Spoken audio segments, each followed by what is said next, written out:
So I'll do a quick introduction. Bill Fathers with VMware. He's the EVP and General Manager of Cloud Services for VMware. Mike Stothers, Mike, is the IT Infrastructure Director, Core Infrastructure Engineering, really leading the data center modernization at Boeing. And Sri Shivananda, who is the VP of the Global Platform and Infrastructure at eBay. A lot of interesting things happening at all these organizations. So let's dive right in. Let's get started. Mike, if you could kick us off and just set the table for us of what's happening at Boeing in terms of data center modernization. You have it right there in your title, data center modernization. That puts the pressure on, right? Yeah, absolutely, Chris. Yeah, thank you. Well, to understand a little bit about our program, I think you have to understand maybe a little bit about Boeing and how we got to where we're at. Boeing Company is actually a series of acquisitions and mergers, really starting back to the Rockwell International days, where I worked or started to work, the aerospace divisions. Next, we merged with McDonnell Douglas, so got quite a large increase in the company at that time.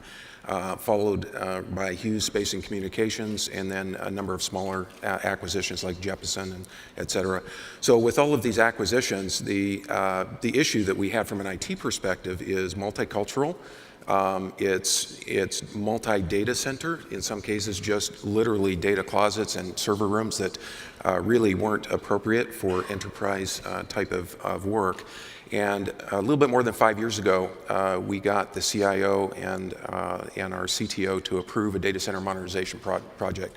And what we did there was we really looked at building new state-of-the-art facilities. We started in the Southwest a little bit more than 5 years ago, built a significant data center down there. Followed by a data center up in the Northwest, which is now up and running as of about a year and a half ago. And the idea is to try to bring the applications into the data center into much more modern hardware, into lower cost, more efficient data centers, lower cost electricity, that kind of thing. But to be quite honest, it's really not, from my perspective, about the building of the data center. Anybody can build a data center. It's really about kind of changing the application portfolio in a much more modern way for the company, which provides the data integrity that you need as a company, the security, and frankly, enabling the business. And I think we've done really an excellent job. We're going to be building a third data center in the East Coast here, probably in the next year or two, pending approvals. And then we're going to be embracing internal cloud and external cloud kind of at the same time. But our data center modernization program is well underway. We have a lot of lessons learned, to say the least. But yeah, we're well along the way. The one thing I probably would say is I'm pretty proud of the team because in May we'll be, well, it's been announced, but in May we're going to be awarded the Brill Award, which is an Uptime Institute award for data center modernization for modern data centers. And we're receiving their #1 award for our Washington, or I should say our East Coast, Northwest rather, data center. So congratulations on that. Yeah, that's a great honor. Sri, at eBay and PayPal, a lot of change there, dramatic change there, really, in some of the things you're doing. Could you bring us up to date, explain kind of the lay of the land where you've come to? Yeah, I think to talk about our transformation itself, #1, it started with looking at the physical aspects of the data center. We got into building data centers in the 2008, 2009 timeframe. Prior to that, we leased facilities and we put our hardware in there and ran our applications from there. The scale at which we've been growing has been very large, both from a PayPal and an eBay perspective. So from a physical aspect, what we looked at was every time you want to build a new data center, it's hundreds of millions of dollars in construction costs that you need to put in and such. We pursued a journey in modularity. We actually started to leverage containers. And with containers, now I can build a data center about 2,000 servers at a time rather than going and building a very large facility. Various other things that we've done in there in terms of our electrical infrastructure, the efficiency around that, making sure that wherever possible, we're introducing renewable sources and such. Processes were an important part of our transformation. We had to look at standardization of our hardware SKUs. About 5 years ago, 57 different hardware SKUs across the enterprise. And we went and we finally standardized that down to 2. And you have generations of that. One was a big data SKU, one was a performance SKU, and we leveraged that common infrastructure. Third one was the platform, model-driven infrastructure, making sure that you're modeling all of this infrastructure in your systems, automating everything that is possible to automate. At scale, it's not an option not to automate. So that automation journey, making it a service, infrastructure as a service, as most people call it, but essentially making sure that a software bot can work on your data center, and you don't need a very large crew of human workforce to do that. The most important thing, though, was philosophical. I think you've probably all been through that journey. We had to go through that as well, where every application the application developer would come in, and they'd feel special about the hardware they wanted to run on. So moving from the philosophy of you build the infrastructure for the application to saying, like, no, infrastructure is commodity, it is commonalized, we'll give you flavors, but you build the application to fit the infrastructure was the big shift that we had to do in the transformation. Right. Bill, you and I had a great conversation getting ready for this. A lot of great ideas thrown around. One that really jumped out at me, though, was your notion that we're underestimating cloud today. I hear everybody talk about cloud. How can we be underestimating cloud? We're very lucky at VMware. We've been working with 500,000 clients for nearly 10 years, helping them effectively virtualize and then create clouds out of their infrastructure by virtualizing bits of network or storage and then adding automation software that Sri just referred to there. We've watched our enterprises start to build private clouds. We've watched them use public clouds. And again, we have 4,000 service providers who use some of our technology to build public clouds. And we're left a year or so ago with two things were happening concurrently. Number one, the sort of the terminology, the sort of cloud washing was occurring at an all-time high. People were piling onto it for all sorts of good reasons. And then equally, enterprises and service providers both, we felt, were kind of just, because of that, were slightly backing away from it, thinking, there's many, many trends of change going on concurrently here. This shift to cloud business model and cloud platforms and cloud economics is something that I'll put on my list of things to do. And I think our position is, look, this is the one to get right. In your stint as a CIO, for good luck or judgment, you are going to be the CIO whose era is determined by how well you responded to the shift to cloud at the application and the underlying infrastructure layer. And I think we're hearing here from two gentlemen who clearly are exactly responding to it in various ways. But, I don't know if we were just trying to be provocative, but our aggregate sense was it was slightly getting lost in the noise. And the reason we think that is you're beginning to see in a number of different industries, education, certainly media publishing, definitely in banking, and even in a lot of some of the newer industries, that if you're not transforming your IT to be cloud-like, you're probably going to go out of business, or you're being materially disrupted by other players who have managed to harness the benefits of cloud to come up with more disruptive business models. And I think we've definitely seen that. So I think Harvard and Yale are for the first time saying we're being disrupted here by players who are effectively using cloud technology. The education, so that's the education world. The healthcare world is entirely being disrupted by players who are using cloud technology to shorten their R&D life cycles down to weeks instead of years, and on and on. So it feels like, in general, if I see a company that's market share is declining, quite a lot at the moment, the underlying root cause is a failure to react to this shift to the cloud. Mm-hmm. Right. There we go. Ready for your questions when you've got them. Fire away. We've got mic runners, so just raise your hands. I have my questions here, but take it over whenever you're ready here in terms of questions. What is the business need driving the change here? That you talked about some of the technology here, but what's the energy here? Why make this investment? So I can start. The primary reason for us to actually embark on this journey was around agility. And whether you take competition, what's happening in commerce and payments, or needs from a compliance perspective, we just had to be out there rolling software pretty much every day. And if you take standard life cycles in infrastructure, what had happened is our software developers, they'd become more of a mechanic than an artist. Instead of taking their ideas and creating software to put their ideas out, they were dealing with the fact that they would request infrastructure, and that would take 7, 8 weeks to come through, and then that would basically backlog them. And we do just-in-time ordering and putting the gear together because they needed their flavor and so on. So we embarked on this journey to get to a point where now you can provision an application cluster within eBay and PayPal within 45 seconds. So how long? 45 seconds, right? You just eliminate that as a concern. And when you do that, it just becomes seamless. That's not even top of concern. They don't even need to plan for it because it's there. It's on demand, it's available, it's metered, and it's self-service, right? So that was number one. Number two was efficiency. And I think efficiency is a critical play here. When you have different kinds of SKUs, the way you manage it is different. You create islands of capacity. And when you create islands of capacity, you have a lot of wastage in the system. And one, it is wastage from an allocation perspective, from a utilization perspective.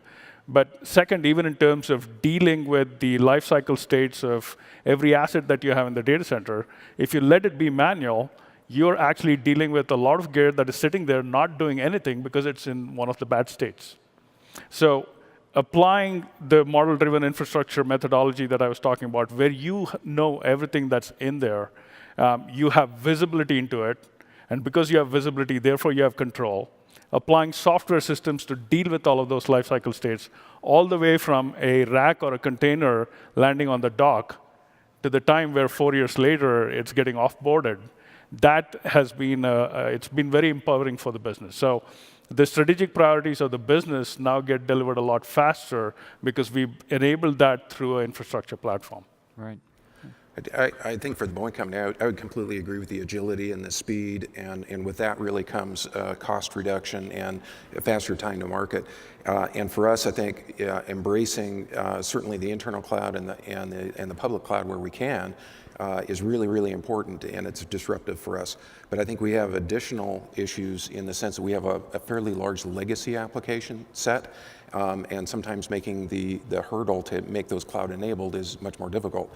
But what we have done is we really embraced the virtual server environment as well. So I would probably add to the whole idea of the data center is application availability for us, particularly for applications that take up the entire physical space, and getting the data center replication or the DR replication that you need in there. So it's really availability, and we've really tied our availability metrics on an application basis very directly with this project over the last couple of years, getting up to 3 nines. I think the other reason, frankly, is cost. And I think, even though it's difficult to migrate or modernize applications, particularly 30-year-old applications, it's worth it over time. You just have to kind of grind away at it and get people over to that modern infrastructure. Yep. For me, it feels like this first era of cloud computing has been dominated by agility being the main driver, and I think that's right. And as CIOs, it's really important that you keep your business leaders focused on agility being the main business outcome. I think cost savings, and this is a personal point of view, is something of a red herring in that in most businesses, IT is still 3 to 4% of your total costs. So it's small in the overall scheme of things. But of course, there are industry verticals where if you can shave 1/4 of a point off your overall cost of goods sold, retail, manufacturing, and others, then it's still significant. But the agility benefits can potentially be the make or break of the company. If you can shorten your software, if you can shorten your life cycle, just listening to comments from both these gentlemen, if you can reduce the R&D cycle for your product in the market in half, then that's success or failure for you as a business. If you can shave 2 cents per core per minute, it probably is, at best case, 1 cent on your earnings per share, but it's certainly not going to be make or break for the business. And then the other one is, I definitely agree around resiliency and availability. It just feels like the cloud is just purpose-built for availability and resilience. And using the cloud for disaster recovery just feels like a really good use case to at least familiarize your own staff with cloud technologies. Great starting point, and it will help you assess whether you've got the right team, frankly, to really help you do the really clever stuff on the cloud by maybe starting with a DR project to see how that goes. And if you have massive resistance to use of external clouds for disaster recovery, it's a probably good indicator you've got the wrong team.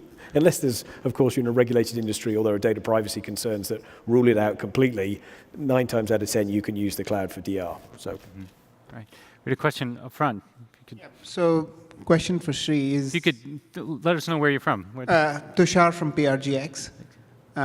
Question is DevOps dead in eBay, PayPal?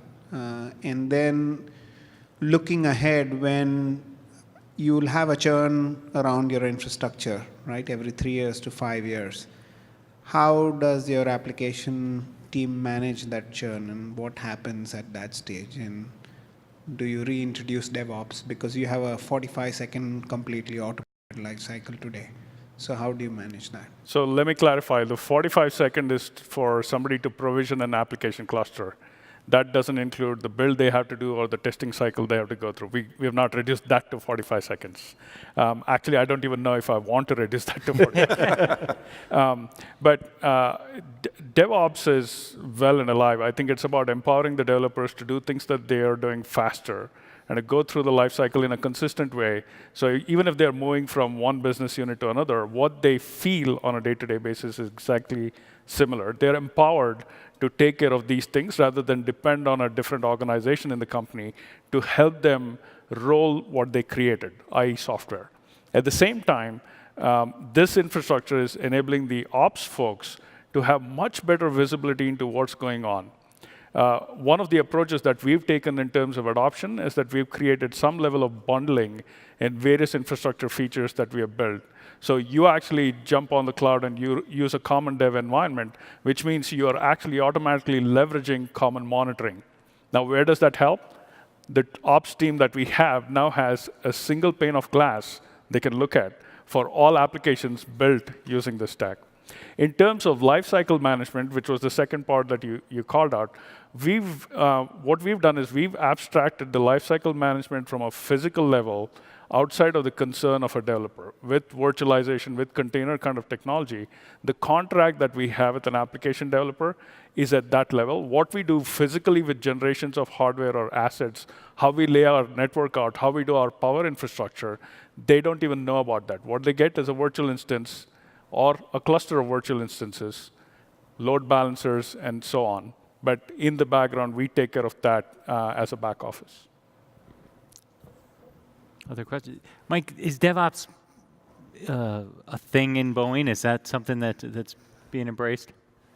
I guess I don't know how to answer that quite directly, but I think one of the things that I've noticed in terms of the cloud and the speed of provisioning, I think there are a lot of things that we can't necessarily predict what will fall out from that. Just the speed of getting there. As an example, I had a development manager come into my office not more than a few weeks ago, and he said, you know, Mike, he says, the time it takes you to provision me, even at a development server, is this long, right? He says, if you could give it to me in like an hour, he said, I could deprovision as fast as I can provision. And he said, then if you look at the utilization of my development servers, he said, the utilization isn't that high. So we have a lot of white space, right, just in the fact that our provisioning times are so long. So I think, you know, there's a lot of things I'm really excited about in terms of implementing the cloud provisioning within the Boeing company. Did he put the I will deprovision in writing? Did he put that? Yeah, well, I mean, quite honestly, we have a well-oiled way of billing people internally for resources. So he's actually interested in deprovisioning to save himself money. So that's a wonderful thing, having a good showback cost, if not even an accounting way of doing it. Right, right. We have other questions? There's one up front here. Thank you.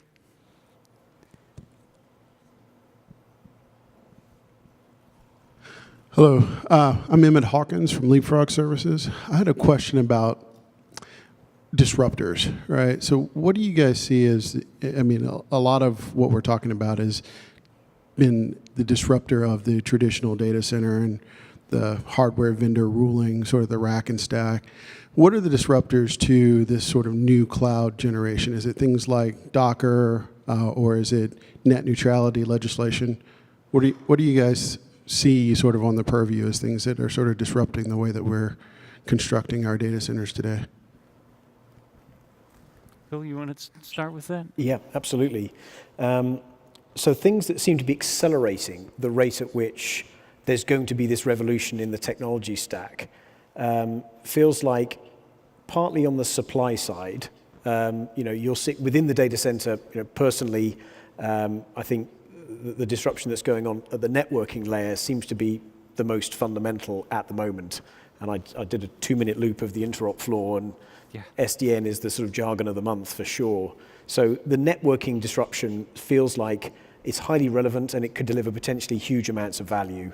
And that's something that, just personally I spent a lot of time with clients who are making this transition from virtualized to private and public, and connecting the two things together, and doing so in such a way that they don't compromise security, and solving the provisioning issues across the wide area network.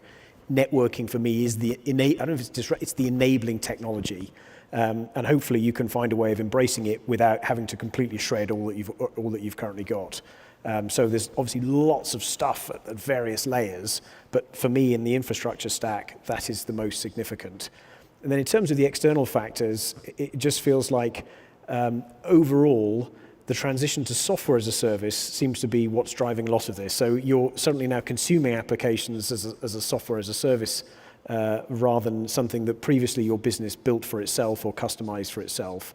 And that seems to be the biggest stimulant within enterprises who look at something that they can now buy and say, well, why am I even still building this? And that then in turn drives a whole disruption within your own stack. So those would be my just two. And there's a whole bunch of stuff we could guff about around regulatory compliance and data confidentiality. I spend a lot of time in Europe at the moment, and it definitely sort of European legislation around data residency and confidentiality of data is having a slowing effect in Germany and France for sure, and having the reverse effect in Southern Europe, which seems to be accelerating very rapidly into the cloud world, whereas France and Germany seem to be slightly static at the moment. Because they need to keep their data. That's where there's this pending legislation from the EU, where frustratingly they've said, we're going to come out with some really big rules. And everyone's saying, well, what are they going to be? And they don't know, and it comes out next month or in June. And it could be that you'll face fines for allowing client data to exit the particular sovereign province that they declare as the United Union. So people are kind of just waiting to see what that legislation, especially in the financial services and insurance industry. Right. Sri, did you have a disruptor? Well, a couple of things. I think software-defined networking is definitely one that's already enabling us in a significant way. So even within a company like eBay and PayPal, it's a multi-tenant infrastructure, because you make acquisitions all the time, and you don't want to go build a brand new physical network to bring in that acquisition. Network virtualization, along with compute virtualization, is helping us leverage the same physical infrastructure, but support the various business units, including the new ones that are coming into the company.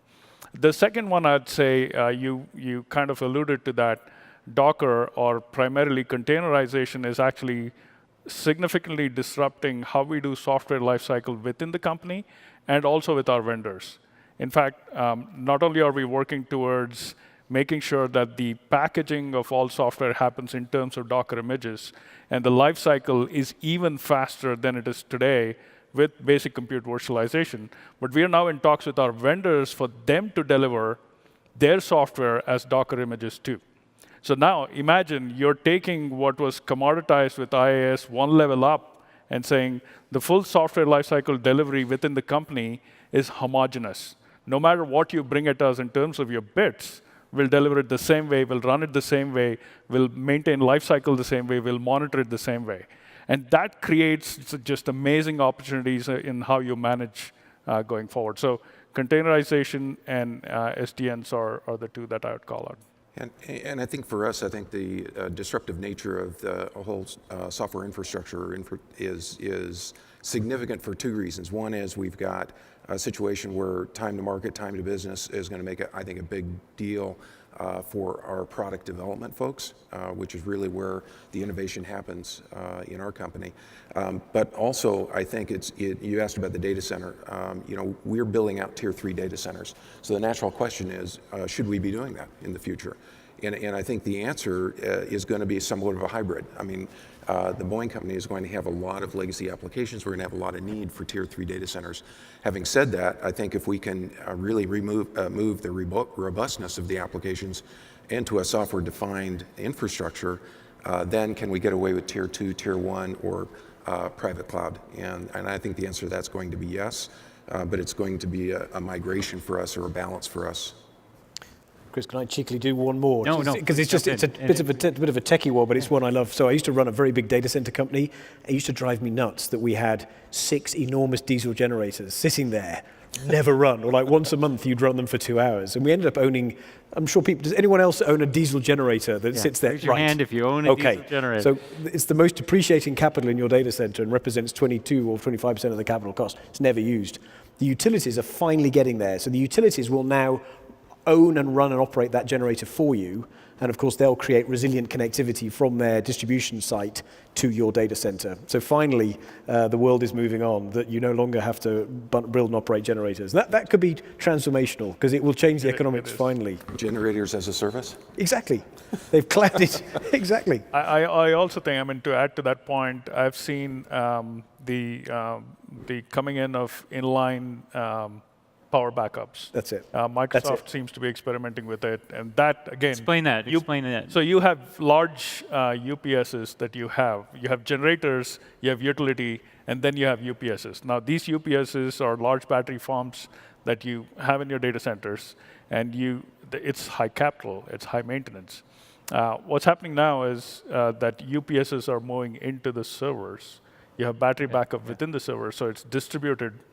And it's a very different management paradigm to look at.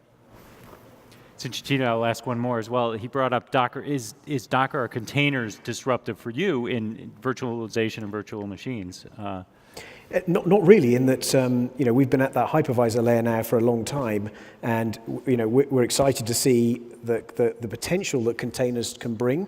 And obviously, we're embracing Docker and are creating actually a distribution of Docker, so that what we're trying to avoid clients having to do is create another isolated physical resource pool that they're then running containers on top of, because then that's just become that's the thing they just got out of, by creating a single homogeneous resource pool of using virtualization.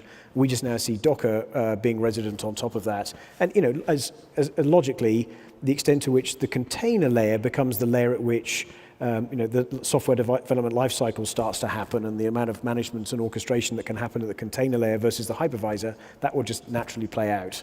So it's all good, I think, from our perspective. Question up front. Yep. Hi, Jonathan from PRGX. And I apologize if this is a naive question, but could you give me a definition of the difference between having servers and racks in an external data center and having a private cloud and a public cloud? Can you give a definition, your opinion of what's different between those? Yeah, I mean, hosting your physical assets in a different data center is about renting the real estate, but then running the servers there with all of your processes built into that external real estate that you're leasing. Second option is you build your own data centers, you control it end to end, you have the full design control over it. In most leased data centers that we go into, power density within a rack becomes a challenge. At eBay and PayPal, we run up to 40 kilowatts per rack. Most people do 10 to 20. When I design my own data center, I can design it with higher power density and not just design for 40, but I could design it for 60, use 40 today, and have a few generations of life left in there. Private versus public cloud is actually about philosophies. First of all, you have to become cloud ready. In many of our cases, what we're doing is we are transforming our applications to become cloud ready on our private cloud. When both in terms of economics, compliance, and security, the public cloud offers the same safe space that you have in your data center, the migration can begin to occur from your private cloud in your data centers, whether it's owned or leased, into a public cloud environment. And the public cloud is something that is fully owned and run by a different company. It's external to your premises completely, In fact, many of the concerns that you deal with today in terms of bootstrapping and onboarding and lifecycle management of infrastructure is not your concern anymore. They're doing it for you. You get a higher level construct and a contract with that. That is what a public cloud is all about. Does that somewhat make sense? Happy to reach to you offline after this and talk in more detail if necessary. Mike, anything to add to those? You think about them? Yeah, I think, what's interesting is the cloud is such an overloaded word that people say it and it just means all kinds of things to folks. And I think Sri did a fantastic job explaining to it. I think the difficulty that we've had within our company is really thinking about the data and the data security and the issues of the public cloud. In other words, I don't think we typically end up having conversations about externally hosted versus internally hosted as referenced by cloud. And I keep telling people cloud is just a capability, it's a technology, right? If we want to host something externally, then we need to have a conversation about what data is it and what security and what risk posture is the company willing to take. And frankly, I think that's a governance model for the company and as a decision for the company and the senior executives. I think we've been frankly struggling with that a little bit because like I said, over the course of the number of years that we've collected the data, the intellectual property of the company, data tagging and things like that are something that we need to get better at, and then to get a better governance model. And ultimately we'll get there, and what that will enable us to do, I think, is be able to connect the public and private in a more meaningful way as a hybrid cloud. Yeah, I think I'll agree with everything said. Where you end up, though, is for 99% of companies, having the combination of a private cloud and a public cloud makes sense. Just very simply, you can then run your private cloud at very, very high levels of utilization and efficiency. You can also use it for the data that you're not comfortable putting into the public cloud. But your public cloud is the bit that gives you the agility as well. So you've got the best of both worlds. You're running a very good scale private cloud to very, very high utilization, and a public cloud that's giving you the variability and agility. So to focus on the two of them in combination and push your suppliers to give you that economic consumption model for both. So when you move to a partner that's giving you both private and public, get away from the notion of a 3-year commitment. This is about 1 cent paying as you use it. So that's, I think, just about where things are now. Question? Eddie Hibbs, University of Oklahoma. I have a strategic question about how you use your data centers. Are they standalone entities that maybe use DR, or are there some relationships dependencies between your data centers, or do they all operate independently? Well, I'll take that from the Boeing company. They're in separate physical locations in the United States for specific reason, right? And that's for disaster recovery. So we have very high bandwidth pipes between them, and we do set up disaster recovery plans between our major line of business applications for the company. So the idea really is about protecting the company in the case of a disaster. So again, that's the reason to have multiple, right? But there's always been this conversation about should it be 2, should it be 3, should it be 4? I think the conversation about the cloud is going to change that as well, because once you've got a cloud-enabled application, maybe you don't, like we said before, need even a tier 3 data center. So maybe you go with more of ubiquitous tier 1 data centers. I don't know, but it will change the landscape. It will be disruptive. But yeah, that's the reason we have multiple data centers. And of course, we have high performance, clustering and things like that within a data center. But the reason for multiple is to be able to mirror data between them. So we have multiple data centers primarily for redundancy. We do a lot of risk analysis on what that location brings to the table. For example, Phoenix is on a 100-year floodplain. You need to know that when you construct a data center there. You need to understand what's going on in a different location. So there is risk factors that you take into consideration. But in terms of how we run it, there are certain companies within our portfolio where you have a fully active location and the other one is a cold DR. We have companies in the portfolio that say, these are DR locations, but they are both active and taking partial amounts of traffic and can be easily switched over. And there are certain data centers where we say, the data movement between these systems is very high. Like, for example, analytics. We do petabytes of analytics on every single day. basis, and that data transfer from all of the behavioral and transactional data coming into the warehouses, we don't want to spread that across a wide area network, so we co-locate that in metro data centers. So the choices depend on the use case and the portfolio of the company, but primarily having different locations is so far all been about risk factors, but eventually, very soon, it'll also be about data localization and regulations that come in place where governments say, you have to have your data center or your data for the customers in a different geography in that location. So a lot of factors play into that. And we're a service provider, so we have 13 data centers in 8 different countries. And I'd say our clients who use our cloud service used to want to buy capacity in a data center. It's evolved very quickly. Disaster recovery was the first case where clients had said, look, I want to fail over from Singapore to Japan. We then had clients who got even more sophisticated, especially in the oil and gas and banking world, who say, look, our prices change every 3 weeks based on the data center location, which is based on the cost of power. And obviously Texas right now is the cheapest place on the planet to run a data center. So we have a lot of clients who try and triage the price, and then therefore will move workload globally because it's not latency or there's no data sensitivity. So you have to give them the ability to transition workload.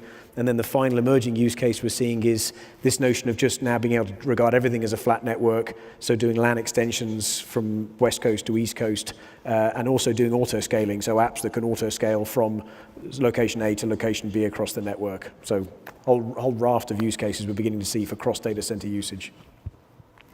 Well, as we wrap up here, let me just throw one thing at you as we wrap up.